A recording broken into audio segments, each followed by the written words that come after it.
जिसको नाम चेंज करना नहीं आ रहा है कृपया एक बार मुझे बताएं।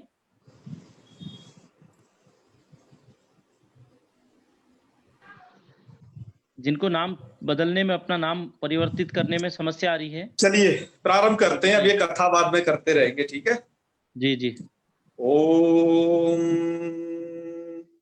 सदाशिव समारंभाम श्री पाणिनीय मध्यमाम अस्मदाचार्य पर्यंताम वंदे गुरु परंपराम वाक्यकारं वररुचिम भाष्यकारं पतंजलिम पाणिनिं सूत्रकारं च प्रणतोस्मि मुनित्रयम्।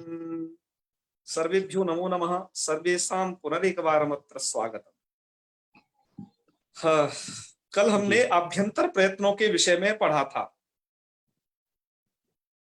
तो सबसे पहले आज हम क्लास प्रारंभ करने से पहले चाहते हैं कि कुछ अन्य चीजें भी आपको आज थोड़ा कुछ परीक्षण के तौर पर कुछ पूछ ली जाए तो थोड़ा बेहतरीन होगा। आप भी थोड़ा देखते रहिएगा, आपको भी पता चलेगा कि आपका मूल्यांकन कहाँ तक है। तो चलिए, हमारे पास यह जो लिस्ट भेजी है प्रश्नों की, ये मेधा शर्मा जी हैं राजस्थान से, इन्होंने इसको भेजा है और हम अब उन प्रश्नों को लेते हैं और यह नियम रखेंगे। हमारे सूर्यकांत जी हैं इस ग्रुप में और पंतोला जी भी हैं, जो हाथ खड़ा करेंगे उनसे यह प्रश्नों के उत्तर लेंगे जी। तो आप प्रश्न आपके सामने है, आपको प्रश्न का उत्तर आता है तो हाथ खड़ा करना है।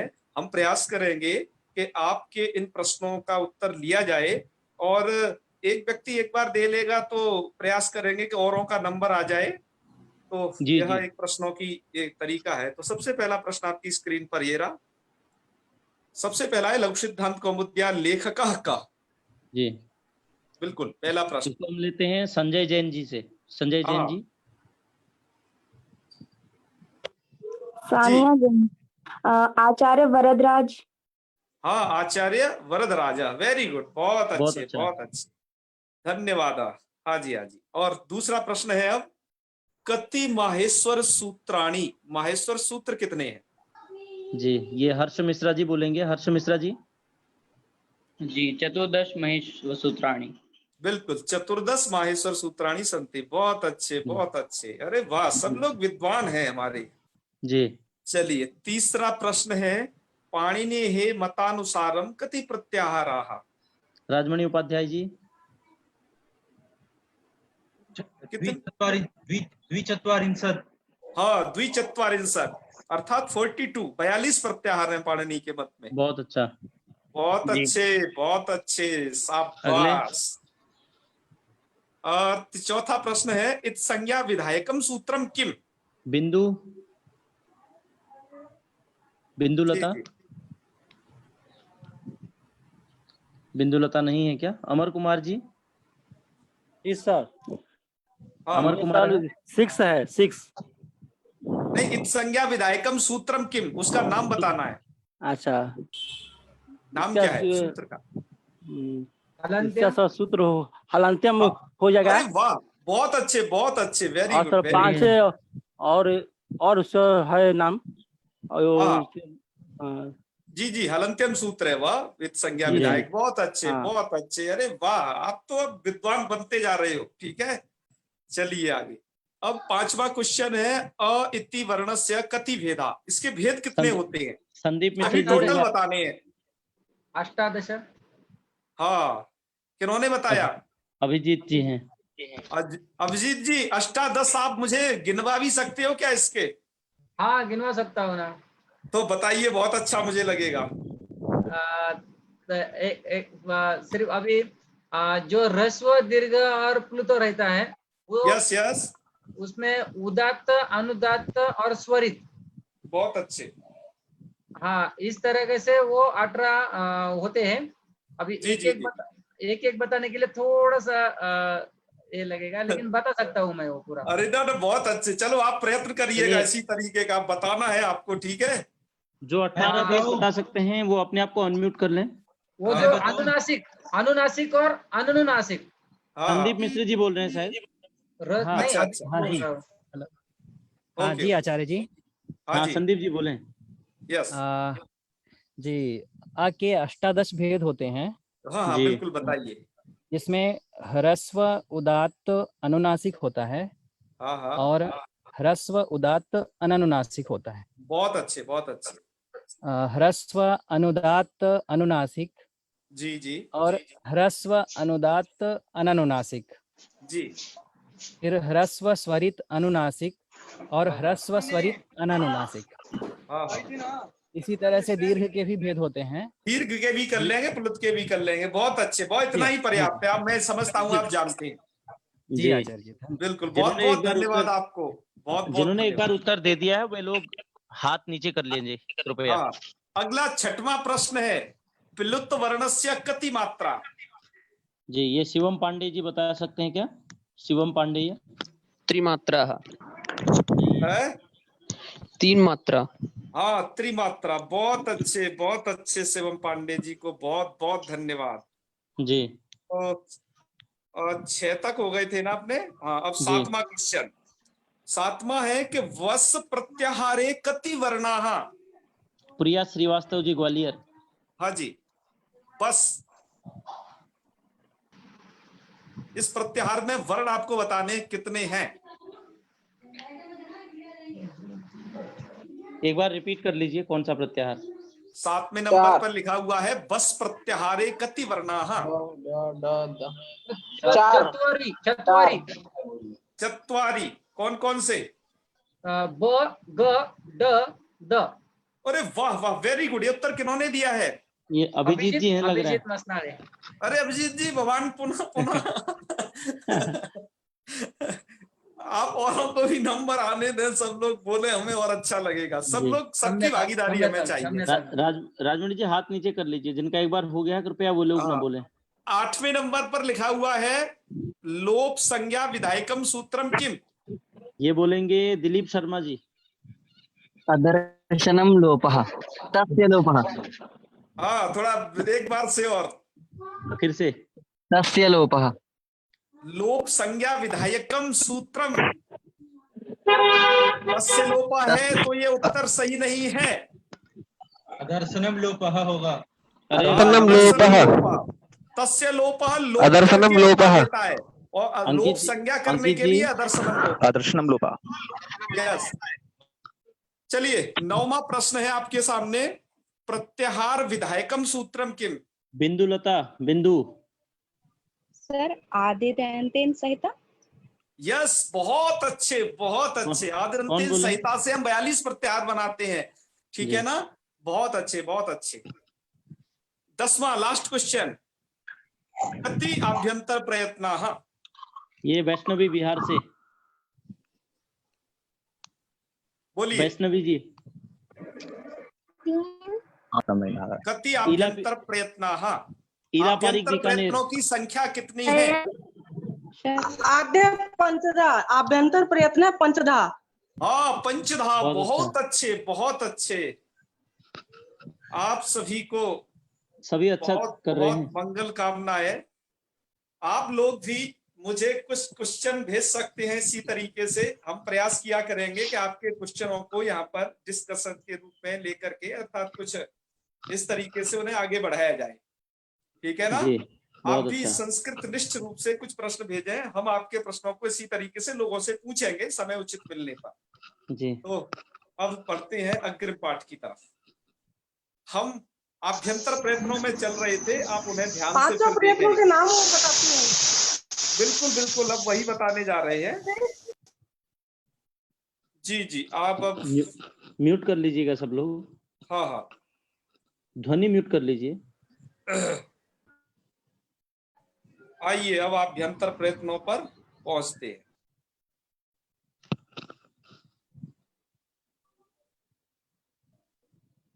वो अष्टादश भेद इसमें है, इस वाले चार्ट में आप देख लीजिएगा। जी ये हम पिछली बार बता चुके हैं।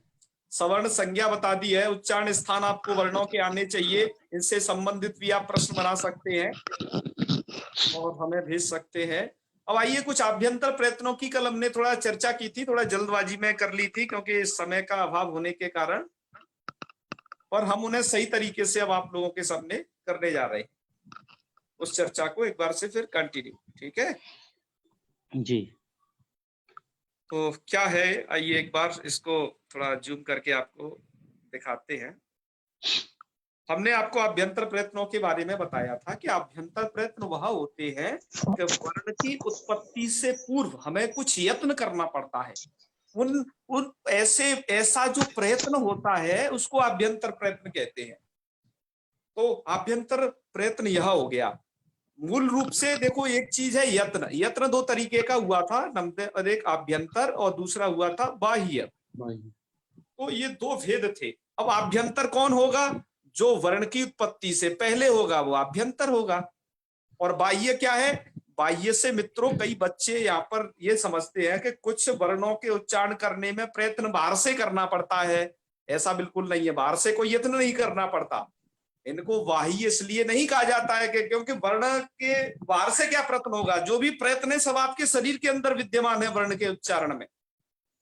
तो बाह्य का मतलब कोई बाहरी प्रयत्न, बाहरी यत्न नहीं है।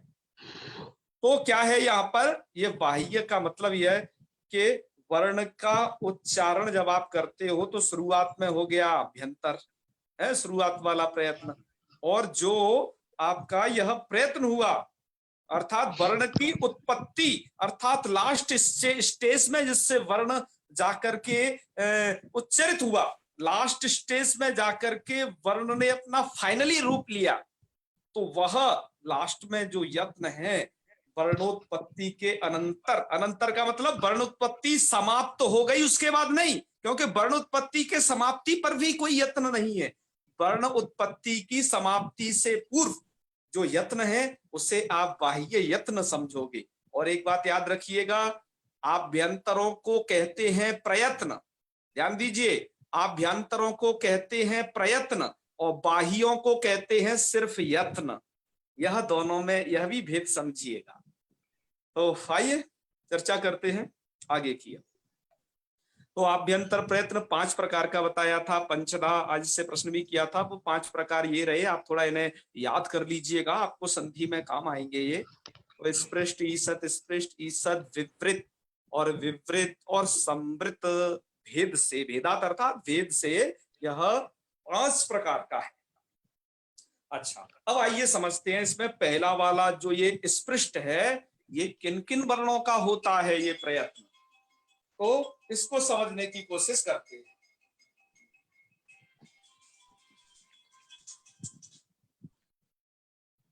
तो चलिए, कुछ एक फोन आ रहा था बीच में जी। अब आगे चलते हैं कि स्पृष्ट प्रयत्न होता किसका है ये। तो वहां पर लिखा हुआ है सबसे पहले, इस तत्र स्पृष्टम प्रयतनम स्पर्शानाम। मित्रों यहाँ पर एक शब्द दिया हुआ है प्रयतनम और यहाँ दिया हुआ है प्रयत्न। मतलब क्या अंतर है? हम प्रयत्न बोले या प्रयत्न, कौन सा शब्द सही है? इसमें आधा तकार है अथवा ये वाला तकार? तो कह रहे दोनों ही शब्द सही है।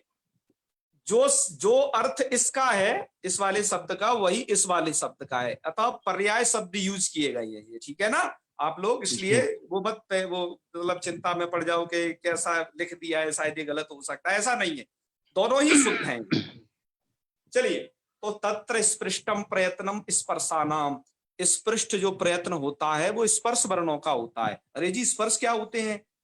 आपको तुल्यास प्रयत्नम के लास्ट में हालांकि स्पर्शों के बारे में जानकारी दी जाएगी, फिर भी हमने आप लोगों की सुविधा के लिए, हाँ, आप लोगों की सुविधा के लिए फिर भी यहाँ पर एक तीर से इंगित कर दिया है कि स्पर्श वाले ये हैं, अर्थात ये 25 वर्ण क से स्टार्ट होकर के म तक के जो वर्ण हैं, आप ये लौकिक वर्णमाला क्रम याद रखिएगा। इसमें जब भी आपको आभ्यंतर प्रयत्नों की ये मतलब जानना हो तो इसमें क्या करिएगा, आप इस लौकिक वर्णमाला पाठ को दिमाग में बैठा लीजिए। क ख ग घ ङ थोड़ा सही से भी याद कर लेना, बहुत सारे लोग भूल जाते हैं जो बचपन में याद करते हैं, ये आपको सही से याद होने चाहिए। और सबसे ज्यादा दिक्कत इन लास्ट वालों में होती है, तो ये लास्ट वाले तो भैया जरूर से सही से याद कर लेना है ना। ये इनमें कोई णा बोलता है, कोई ङ बोलता है, कुछ का कुछ बोलता रहता है, तो ये आपको सही करने है लास्ट वाली। तो जब मैं आपसे पूछूं बताइए त का अभ्यंतर प्रयत्न क्या है? तो आपका तुरंत होना चाहिए हाँ स्पृष्टम प्रयत्नम स्पर्शानाम के स्पर्श वर्णों का, ये सभी स्पर्श वर्ण हैं, इन स्पर्श वर्णों का जो प्रयत्न है वो स्पृष्ट है। तो आपको आपका उत्तर होना चाहिए स्पृष्ट। ठीक है भाई साहब हाँ जी ये प्रयत्नम मतलब प्रयत्नम शब्द है या प्रयत्नम है जिसे हम प्रयत्न कहते हैं? दोनों, मैंने अभी बताया ना दोनों हैं, ये भी ठीक है, ये ऊपर लिखा है और ये भी ठीक है। कैसे जानेंगे कि दोनों सही है भैया? कैसे जानोगे? अरे हम तुम्हें बता रहे हैं ना। नहीं, कोई इसका सूत्र वगैरह आया है कि? हाँ बिल्कुल, ऐसा व्याख्याताओं ने दे दिया है इसका। बिल्कुल, आप इसकी थोड़ा बाल मनोरमा टीका वगैरह देखें ना, उधर सिद्धांत कौमुदी की, हाँ जी, उधर ये सब आया हुआ है। और दूसरी बात हम आपको बता रहे हैं कि एक जैसे है। और एक और बात बताया आपने कि ये अभ्यंतर प्रयत्न को प्रयत्न और बाह्य को यत्न कहेंगे। हाँ ये इसकी जानकारी मतलब कोई लाइन कहीं आई है किसी ग्रंथ में? हाँ यहीं पर आई है, देखो कि जब इन दोनों को कहा गया है तो शब्द का उच्चारण किया गया यत्नो द्विधा, नहीं यहाँ पर नहीं कह सकते थे प्रयत्नो द्विधा। यदि दोनों ही प्रयत्न होते तो कह सकते थे प्रयत्न द्विधा, पर यत्न दोनों में तो है, एक में प्रकृष्ट यत्न है, एक में थोड़ा कम यत्न है बाह्य वाले में। तो यहीं पर लिखी हुई है ये बात, तो थोड़ा गौर करोगे तो आगे भी आएगा। ठीक है ना, आप चिंता ना करें। हाँ एक बार और ये बाह्य प्रयत्न पर आएगा। तो आप भेद यही समझिएगा, हम जो आपको बता रहे हैं तमाम सारी व्याख्या ग्रंथों को देख करके आप लोगों के सामने यह प्रस्तुत करते हैं। ठीक है ना जी हाँ चलिए, तो स्पृष्ट प्रयत्न स्पर्श वर्णों का है। हमने आप में से यदि किसी इन 25 का यदि आपसे अभ्यंतर प्रयत्न पूछ दिया तो आप भूलिए ना, स्पृष्ट बता दीजिएगा। ठीक है हाँ चलिए, अब है ईसत स्पृष्टम अंतस्थानाम। ईसत स्पृष्ट जो प्रयत्न है ये वाला अंतस्थ वर्णों का, अंतस्थ कौन होते हैं हमने लिख दिए हैं, य व र। इनमें से यदि किसी का अभ्यंतर प्रयत्न हम पूछेंगे आपसे तो आपका उत्तर होना चाहिए जी इनका ईसद स्पृष्ट है। चलिए आगे चलते हैं। ईसद विवृतम ऊष्मणाम। ईसद विवृत जो प्रयत्न है वह ऊष्म वर्णों का होता है। तो ऊष्म वर्ण कौन है? ये शाशाशाह, ये ऊष्म वर्ण है। ठीक है हाँ, तो इनमें से यदि किसी का पूछे तो आपको क्या बताना है? ईसद विवृत बताना है। चलिए आगे की राम कहानी और लेते हैं, थोड़ा सा और बची है। आगे लिखा है विवृतम स्वराणाम। स्वराणाम, स्वर वर्ण कौन होते हैं? ई उ रिल री ए ओ ऐ जो अच प्रत्यार में आते थे मित्रों, उन सभी को स्वर वर्ण कहा जाता है। तो विवृतम स्वराणाम, जो विवृत नाम का प्रयत्न है यह स्वर वर्णों का है। तो स्वर वर्ण आपके सामने है। यदि इनमें से हम किसी का पूछें तो आपका आंसर होना चाहिए जी इनका विवृत आभ्यंतर प्रयत्न है, यह आपका उत्तर होना चाहिए। तो अभी तक 4 जो हैं उनका आपने जान लिया, स्पृष्ट, ईसत स्पृष्ट, ईसत विवृत और विपरीत, ये 4 के बारे में आपने जान लिया। अब बचा 5वां बहुत कंफ्यूजिंग और दिमाग को पकाने वाला अभ्यंतर प्रयत्न है। थोड़ा आप सावधानी से सुनिएगा, कोई चीज जिसमें से मिस मत करना, ये एक का ही केवल चक्कर है ये। ठीक है, अब बचा इसमें से समृद्ध 5वां। तो जी समृद्ध का क्या है? अर्थात तो उसके लिए लिखा ह्रस्व अवर्णस्य। ध्यान दीजिए, ह्रस्व अवर्णस्य अर्थात ह्रस्व अवर्ण का, ह्रस्व वर्ण बोले तो ये वाला आप सब लोग जानते हैं। तो ह्रस्व अवर्ण का प्रयोग दशा में समृद्ध, प्रयोग दशा में समृद्ध प्रयत्न होता है। तो जी ये प्रयोग दशा क्या होती है? देखो लिखा है प्रयोगे समृतम, दिखाई दे रहा है ना, ह्रस्व वर्ण से प्रयोगे, अर्थात ह्रस्व अवर्ण का प्रयोग दशा में समृद्ध प्रयत्न होता है। जी ये प्रयोग दशा क्या चीज है? शिवम पांडे जी आप बात हाथ उठा रहे हैं, आपका प्रश्न लेंगे बाद में, पहले अभ्यंतर प्रयत्नों को पढ़ा लें तब। ठीक है, ह्रस्व वर्ण से प्रयोगे समृतम, ह्रस्व अवर्ण का प्रयोग दशा में समृद्ध प्रयत्न होता है। तो ये प्रयोग दशा क्या होती है? तो मैं आपको प्रयोग दशा बता दूं, जब आप शब्द को बना करके सिद्ध कर लेते हो तो वह प्रयोग दशा कही जाती है। क्यों? अब सिद्ध हुए शब्द का आप लोक में अर्थात संसार में उस वर्ड का यूज कर सकते हो। जैसे दंडाढकम, यह कैसी है? प्रयोग दशा। तो प्रयोग दशा है क्योंकि ऐसा लोक में यही शब्द यूज होता है इस तरीके का। तो ह्रस्वकार का प्रयोग दशाओं में समृद्ध प्रयत्न होगा। प्रयोग दशा का मतलब जब रूप बन के सिद्ध हो गया पूरा टोटल का। और प्रक्रिया दशायाम, और जब प्रक्रिया दशा चल रही होती है, प्रक्रिया दशा क्या? प्रक्रिया दशा आप ये देख रहे होगे यहाँ, ये दंड और आढ़कम, ये शब्दों को सिद्ध कर किया जाता है ना। इस तरीके से आप अभी व्याकरण में पढ़ोगे कि दंड और आढ़कम, यहाँ ये काम किया, वो काम किया, है ना। शब्दों की उधेड़बुन जिसमें की जाती है उस सब को क्या कहा जाता है? प्रक्रिया दशा। ये प्रक्रिया दशा, प्रक्रिया दशा का मतलब जब आप उसको सिद्ध करने के लिए शब्द को उसमें सूत्र लगा रहे होते हैं, ऐसी दशा को कहा जाता है प्रक्रिया दशा। तो क्या हुआ? ह्रस्व अवर्ण की दो कंडीशन है इसकी। यदि प्रयोग दशा है तब तो आप इसे समृद्ध समझना, और यदि प्रक्रिया दशा है इसकी तब तो भैया ये विपरीत है, और जैसे ये विपरीत है तब तो ये विपरीत की कोटि में ही चला जाएगा। तो यहाँ पर ये जो है विपरीत कहा जाएगा। बात आ गई ना समझ में आपको? जी। ये इसमें एक कंडीशन थी तो ये आपको बता दी गई है। अब आप लोगों से कुछ आभ्यंतर प्रयत्न संबंधी प्रश्न आंसर कर लिए जाए। जी, अभी वो जो हाथ उठा रहे थे उनका नाम क्या था?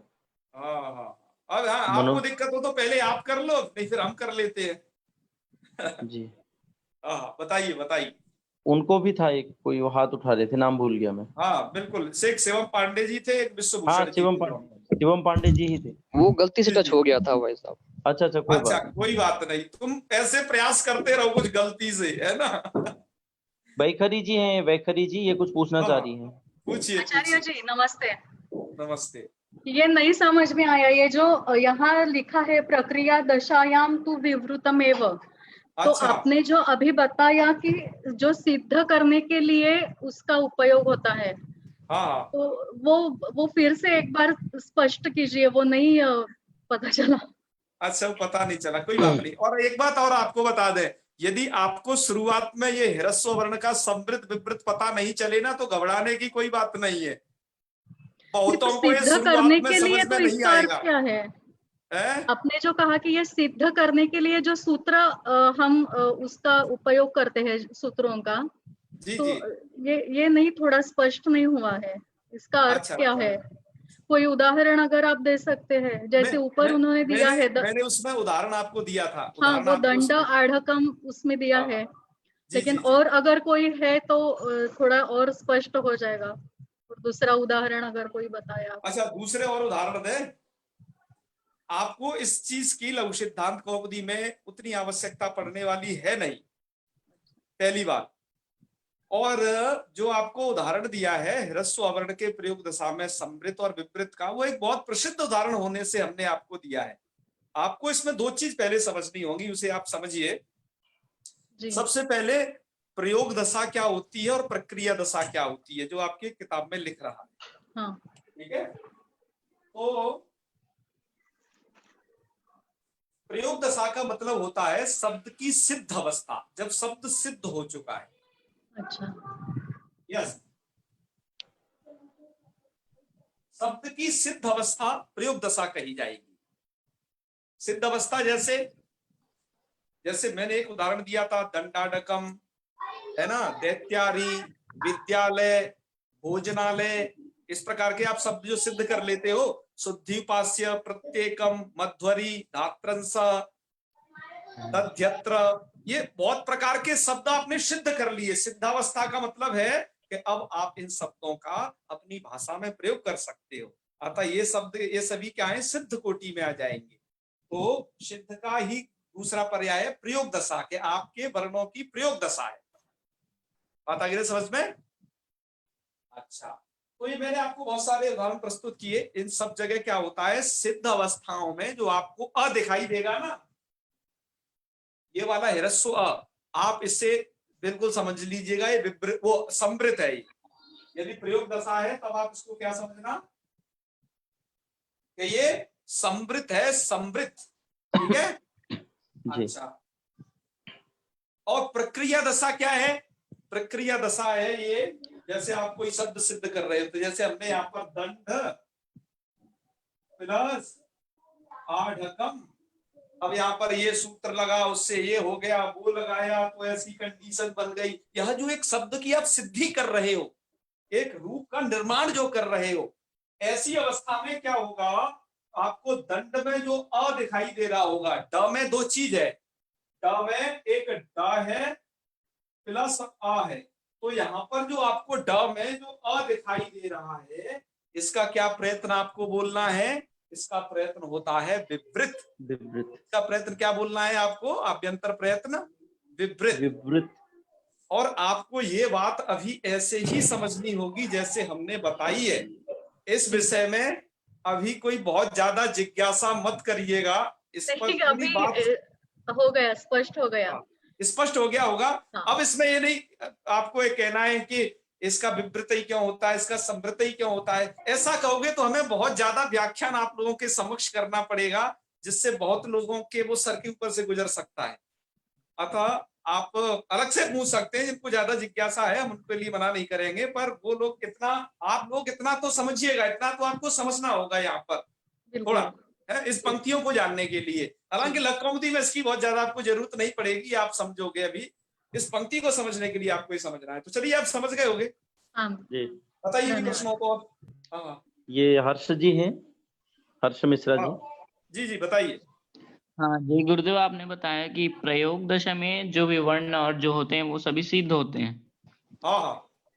और जो प्रक्रिया दशा है उसमें हम संधि या और भी दूसरी प्रक्रिया करके उन्हें सिद्ध करते हैं। जी। तो इसमें मतलब प्रयोग दशा जो लिखी, मतलब वो मैं समझ नहीं पाया कि दशा लिखी है मतलब वैसे। प्रयोग दशा मतलब शब्दों की सिद्ध अवस्था, जब अच्छा, शब्द मतलब सिद्ध अभी हो वे चुका सिद्ध है, है। बिल्कुल बन के रेडी हो गया है, अब उसकी सप्लाई होने वाली है। ये अवस्था है वर्णों की अभी। हाँ, यस दो अवस्था है वर्णों की, बिल्कुल बिल्कुल। प्रयोग और प्रक्रिया है। प्रयोग और प्रक्रिया, बिल्कुल। अच्छा प्रश्न है।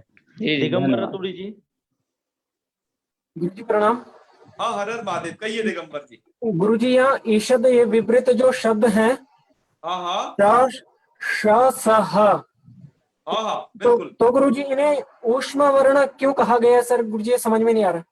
अच्छा, ऊष्म क्यों कहा गया? हालांकि ये बात आगे भी स्पष्ट होगी, यहाँ पे भी कर देते हैं जी। इनको ऊष्म संज्ञा इसलिए दी गई है, थोड़ा वैज्ञानिक संज्ञा है कि इनको बोलने में आपके शरीर से अधिक ऊष्मा खर्च होती है, पहली बात।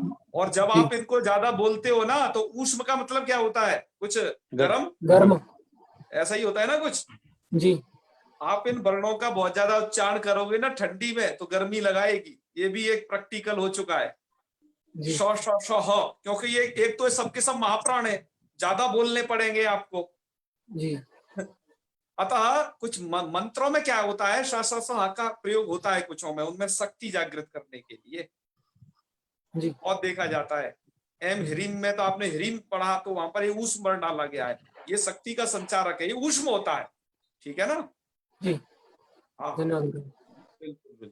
आचार्य जी, जी जी एक और प्रश्न था। जो वर्ण है हमारे, जो हम पढ़ रहे हैं, तो उसमें क्ष और ज्ञ, ये दो वर्ण नहीं आते हैं क्या?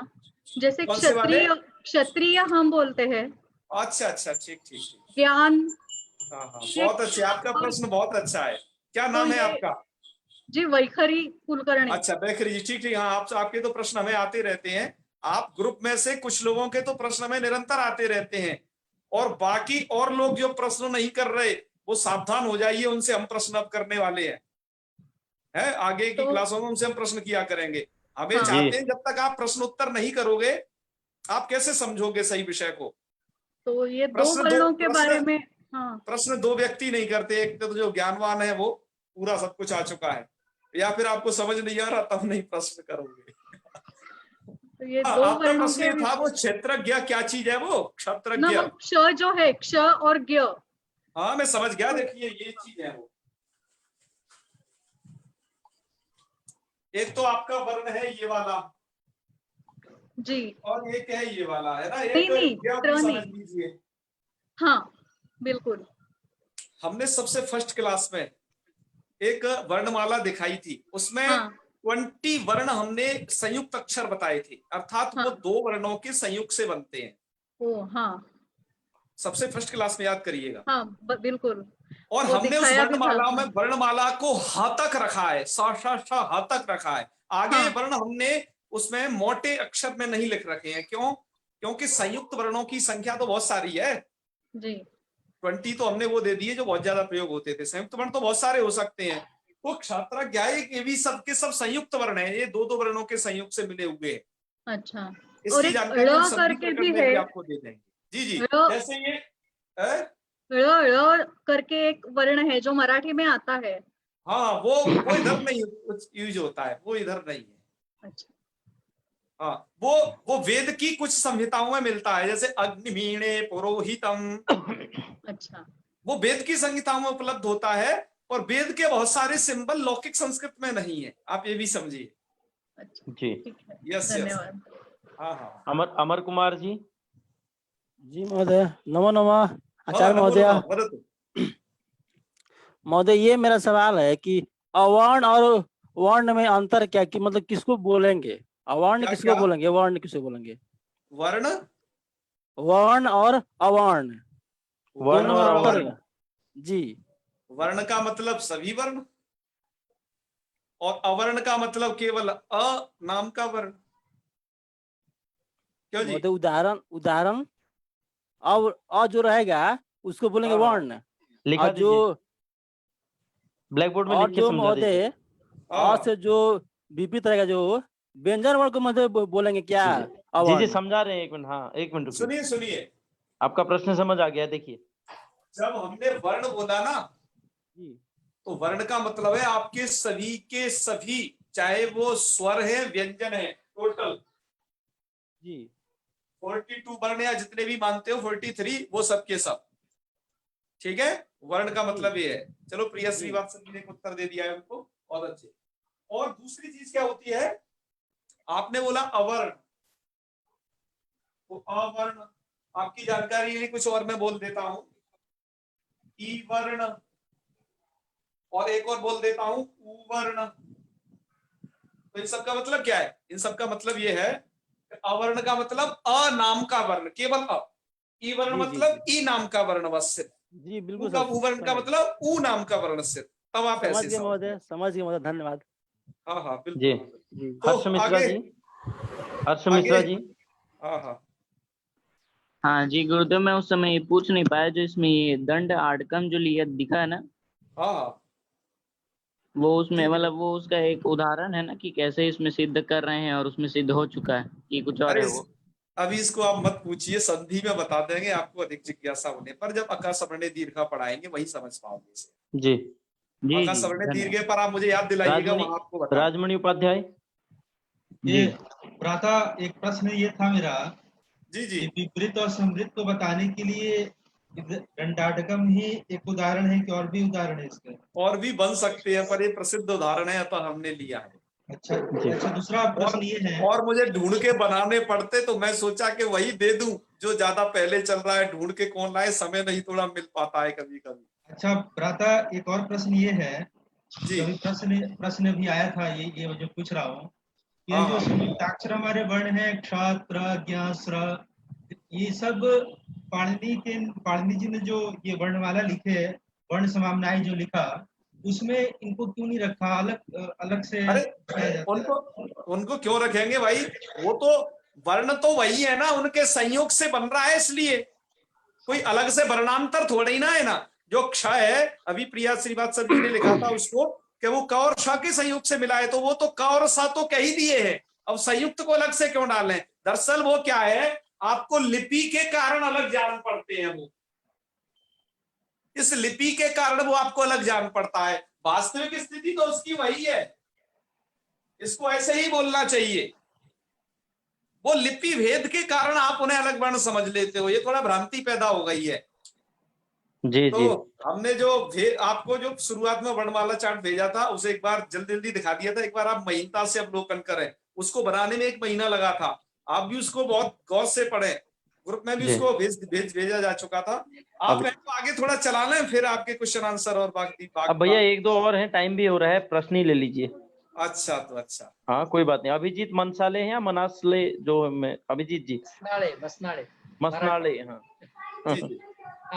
जैसे हमने प्रत्याहार देखा था जिसका यूज अभी आगे जाके होने वाला है, वैसे ही ये पंचधा का उपयोग होने वाला है क्या? यस यस, सबका उपयोग होगा। जो आपको बताया जा रहा है उसमें से कोई चीज छूटने नहीं वाली। जिसका बहुत ज्यादा उपयोग नहीं है उसको हम बहुत ज्यादा जोर भी नहीं देंगे। हालांकि लघु सिद्धांत कौमुदी में कही गई हर बात का उपयोग है जी। यहाँ बहुत शॉर्ट रूप से कहा गया। जी जी। अभी ध्यान में इतना ही रखना है ना, स्पृष्टम अभ्यंतर इति क से मत ईषद स्पृष्टम अभ्यंतर इति यवरल, ऐसा ही ध्यान में रखना है ना। यार ऐसे याद रखना है आपको। मैं पूछूं वही तो कल पूछूंगा, आज तो समय हो गया। कल आप थोड़ा घोट के लाइएगा, ठीक है? कीर्ति मोरनाकर जी। हाँ हाँ। ये अंकित उपाध्याय कुछ कहना चाहते हैं, वो हाथ में ऊपर कर पा रहे हैं लेकिन फोटो में कर लिया उन्होंने, कर लिया, अंकित उपाध्याय जी ने कर लिया। हाँ वो जानते हैं, अंकित उपाध्याय जी जानते हैं। चलिए कीर्ति मोरनाकर जी। जी मेरा प्रश्न ये है, ये जो अभ्यंतर प्रश्नों के 5 नाम दिए हैं, इनका कुछ अलग अर्थ है या सिर्फ नाम है? जैसे स्पृष्ट तो उसका कुछ अर्थ होता है, ईषद स्पृष्ट, ईषद बिल्कुल इनका अर्थ होता है, इनका अर्थ होता है, ठीक है ना? वो तो आगे बताया जाएगा ना। स्पृष्ट, ईषद, स्पृष्ट, इन सब का अर्थ होता है। आपको ये अर्थ और ज्यादा जानना है, पाणिनि शिक्षा देख लीजिएगा, और यदि आप चाहते हैं तो हम ही आपको बताएं तो बता देंगे आपको, कोई ज्यादा कठिन भाई। और आपको जो टीका भेजी है ना कुछ ग्रंथ, उनमें इनके लिखे हुए हैं, जो व्याख्या ग्रंथ था उनमें। जी जी। इनका यह नाम क्यों है इसमें भी बात है। जैसे स्पृष्ट प्रयत्न है, स्पृष्ट प्रयत्न यह है कि उनको, उन वर्णों को बोलने में आपके मुखमंडल का ये तालु, जिह्वा इत्यादि चीजों पे स्पर्श होता है जिह्वा का, इसलिए उनको स्पृष्ट बोला जाता है ना। अन्य जगह स्पर्श नहीं होता, ऐसा इनका वैज्ञानिक भी व्याख्या है आपके अनुसार। बिल्कुल, ये आपका प्रश्न बहुत उत्तम है। तो स्पृष्ट में क्या होता है, कुछ कम छूते हैं, ठीक है? अगर हम इसके नाम और उसके अगर उसके जो क्यों ये नाम है ये अगर जान सके तो फिर हम अपनी तरफ से भी प्रयत्न कर सकते हैं ना। उसमें फिर दिक्कत आएगी आपको। वह सब में एक जैसा नहीं है, वह प्रक्रिया थोड़ा कठिन है। आपको यह प्रक्रिया सरल है जो आपको बताई जा रही है। रट्टा, हाँ रट्टा नहीं, मतलब वैसा मैं आपको बताऊंगा ना, मैं आपको बताऊंगा तो आपके दिमाग में उतना नहीं चढ़ पाएगा उनको, आप उनमें उस बारीकी को नहीं खोज पाएंगी। जैसे आभ्यंतर प्रयत्नों के 5 नाम क्यों हैं, उसकी चीज, बाह्य प्रयत्न 11, बाह्य यत्न 11 प्रकार के क्यों हैं, वह बारीकी, वह उससे कुछ आपको दिक्कत आएगी पहचानने में, ठीक है ना? अतः ये तरीका ज्यादा सही है उसको समझने के लिए। अंकित जी नरवर। धन्यवाद। जी जी। नरवर अंकित जी है ना? अंकित जी नरवर। चलो वो प्रश्न हो चुका है उनका। चले अमर कुमार जी। अमर कुमार जी। जी जी जी। मेरा मतलब ये सवाल है, जैसे तरह जो है उसका जो 2 वर्ण मिलकर बनता है तो हलंत प्लस हलंत, तो उसी तरह से मतलब री का क्या होता है? 2 वर्ण री का बताया ना, लिखाता है र और एक स्वर, र और एक स्वर, र और एक स्वर होता है, एक कोई सा भी स्वर। यस जी। सुनील जी। जी मैं पहली क्लास में नमामि आचार्य। जी जी नमामि। प्रक्रिया दशायां तो विवृतमेव लिखितम् अस्ति अत्र, किन्तु प्रक्रिया दशानां का नाम प्रक्रिया दशा? अरे आपको बताया था ना भी, प्रक्रिया दशा इत्युक्ते शब्दस्य साधनिका अवस्था, यस्याम अवस्थायां शब्दस्य सिद्धि क्रियते प्रक्रिया उच्यते। उसका जो आप यह करते हो ना, उसको कभी आपने जैसे सुधी उपास्य रखा, सुधी प्लस उपास्य, फिर सुधाय उपास्य किया, फिर धाको द्वित्व किया, सुधाधाय उपास्य, एवं रूपेण यह क्रम वर्तते, स क्रमः प्रक्रिया इति। प्रक्रिया शब्देन विभरी। एक हो गया। जी जी। एक नवीन उपाध्याय है या कुछ नाम है इनका? ये उधर चैट बॉक्स में लिखे हैं प्रश्न।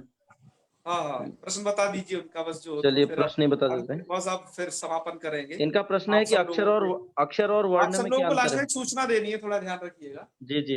अक्षर और वर्ण में क्या अंतर है? एक ही है, ये तो प्रश्न एक बार हो चुका है, समान है जी दोनों, समान ही है। समान। एक हाथ और उठ रहा था, पर्याय शब्द है दोनों। व्याकरण में पुरुषोत्तम जी दोनों जल्दी पर्याय से पूछिए। पुल्लिंग होते हैं। अंतिम प्रश्न पुरुषोत्तम जी, हाँ अन्यथा सूचना। पुरुषोत्तम जी। भैया गलत हो गया था, हम अभी बाहर हैं, हम कोई पूछ बात नहीं नहीं, सकते, कोई बात पूछना नहीं, था लेकिन हम थोड़ा बाहर है, इसकी वजह से नहीं पूछ अच्छा, पा रहा। कोई बात नहीं, आप जल्दी, हम ग्रुप में भी अवेलेबल है, आप ये मत समझना कि यहीं पूछ पाओगे, हम अलग से व्हाट्सएप पे भी आपको समय देंगे। आप हल्ला होने की वजह से भैया आपने वहां पर ले फिर याद आया कि आपने बताया था कि हल्ला होगी, इस वजह से बाहर आने की। हाँ ठीक ठीक, समझ गए समझ गए। चलिए धन्यवाद आपका, धन्यवाद। सूचना दे दीजिए। तो अच्छा, आप ये सब लोगों के नवीन बदानिया जी आ गए हैं, जल्दी पूछिए भैया। हेलो जी जी, हाँ, बदतू बोले। नवीन जी। हेलो। हाँ जी बोलिए। हाँ, सर पूछ रहा था जैसे कि हाँ, जैसे हलंत जो वर्ण होता है, रामम जैसे रामम पद है, इसमें अंतिम अक्षर हलंत, इसका उच्चारण किस प्रकार से होगा? अगर किसी रामम, रामम अर्ध मात्रा में करना है, स्वरों वो व्यंजनों की अर्ध मात्रा होती है। अर्ध मात्रा का मतलब है, समझिए 35 मिनी सेकेंड। हाँ, क्योंकि स्वर रहित वर्ण का तो उच्चारण कर नहीं, उसका 35 में आपको ये कर देना है, रामम, बस मम उतने में आधी मात्रा, ठीक है ना जी। यस। व्यंजनम चार्ध मात्रिकम, ये थोड़ा व्याख्या की थी आप लोगों के सामने। तो जी, फिर आज कुछ सूचना दे दें आप लोगों को। जी जी बिल्कुल, आप सभी लोगों को सूचित किया जाता है। तो करवत निवेदन है कि आपका थोड़ा व्यवहार अपने लोगों के प्रति अच्छा होना चाहिए। आज ग्रुप में कुछ एक चीज डाली गई थी, आप चूंकि सभी संस्कृतज्ञ हैं, लोग आपसे यह आशा करते हैं कि आपका एक बहुत अच्छा परिवार है। दूसरे, आप एक ऐसी भाषा को पढ़ रहे हो, देवतुल्य भाषा को, आप यह करेंगे तो सामान्य प्राणी जो कि उस इंग्लिश माहौल में पहले से जी रहा है, इंग्लिश पी रहा है, उसके क्या हालचाल होंगे, वो तो उनकी तो दशा ही छोड़ दीजिए। अतः आप लोगों से उत्तम व्यवहार की आशा की जाती है, और आप लोग अपना व्यवहार सही रखें अपने लोगों के प्रति। और सबसे पहले तो हाथ जोड़ करके निवेदन है, आप लोग ऐसा करें। और यदि कहीं से कुछ भी शिकायत आती है तो हम अपने उस व्यक्ति के प्रति हम कार्यवाही के लिए फिर तैयार रहेंगे। पहले तो आपको करवत निवेदन करके हम बता रहे हैं, कैसा आप समझ जाइएगा, क्योंकि आप बहुत अच्छे कुल से उत्पन्न व्यक्ति हैं। अपने कुल का परिचय दीजिए, आपका कुल कितना महान था। क्या आपके जो पूर्वज हैं उन्होंने ऐसी कभी कल्पना नहीं की होगी। तो उनकी आन बान शान और मर्यादा को ध्यान में रखते हुए अपना व्यवहार सही रखेंगे, मेरी आपसे यही आशा है। और कहीं से भी यदि हमें कोई भी शिकायत प्राप्त होती है तो हम अपने टेक्निकल एक्सपर्ट की सहायता से उस पर पूरा अमल करेंगे, जिससे कि हमारे किसी भी यहाँ जो जुड़ा हुआ कोई भी व्यक्ति है उस ग्रुप में किसी को कोई तकलीफ ना हो। क्योंकि हमारा मंत्र क्या है आप जान रहे हो ना। चलिए अपना मंत्र बोलते हैं। ओम सर्वे भवन्तु सुखिनः, सर्वे सन्तु निरामयाः, सर्वे भद्राणि पश्यन्तु, मा कश्चित् दुःखभाग् भवेत्। ओम शांति शांति शांति। सर्वेभ्यो नमो नमः। शुभ रात्रि। नमो नमः। शुभ रात्रि। नमो शुभ रात्रि।